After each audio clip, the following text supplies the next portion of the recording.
va regarder une courte vidéo qui est assez intéressante et puis qui est un vrai scoop puisqu'elle a été bouclée cet après-midi et elle ne sera à disposition de l'ensemble des internautes que demain.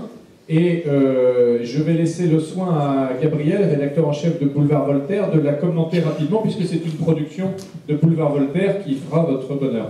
Oui, voilà, c'est une petite vidéo que nous souhaitions vous montrer pour deux raisons. D'abord, pour vous montrer ce que fait Boulevard Voltaire actuellement, puisque nous sommes rendus célèbres, si j'ose dire, par nos chroniques écrites. Et puis actuellement, nous développons d'autres, grâce à Charlotte, entre autres, mais elle n'est pas la seule, d'autres produits, outils de réinformation, dont ces vidéos, de façon très artisanale, sans moyens, nous le disions tout à l'heure, comme les autres, la presse, la bonne presse, entre guillemets. Donc vous allez voir, c'est très court parce que c'est un format qui se prête à Internet. Voilà, nous avons voulu l'offrir aux Bobardeurs ce soir.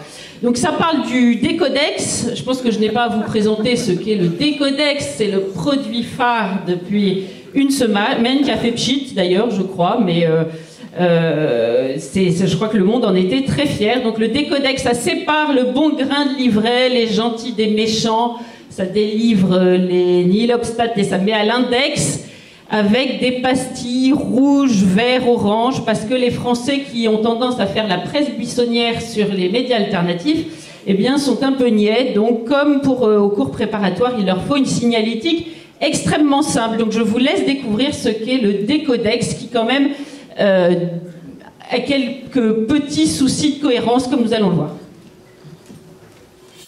Lorsque l'on cherche des informations sur Internet, on tombe parfois sur des sites fiables, comme celui-ci. Attends, là. Stop. Tu vois pas l'arnaque ? Le Monde.fr appartient à Pierre Berger, qui est même accusé d'ingérence à plusieurs reprises. Et pour fiable, que dire d'un site internet qui publie de faux entretiens, sans parler de leur point de vue, toujours très neutre. Bon, alors on va aller voir ce qu'ils disent. Tiens, regarde, l'Humanité d'extrême gauche est un site fiable. Pareil pour Libération. Quant à eux, le Monde.fr, c'est à la limite de l'autosatisfaction. Bon. Et puis f2souche.com, ils disent que les sources sont fiables, mais que leur présentation est trompeuse.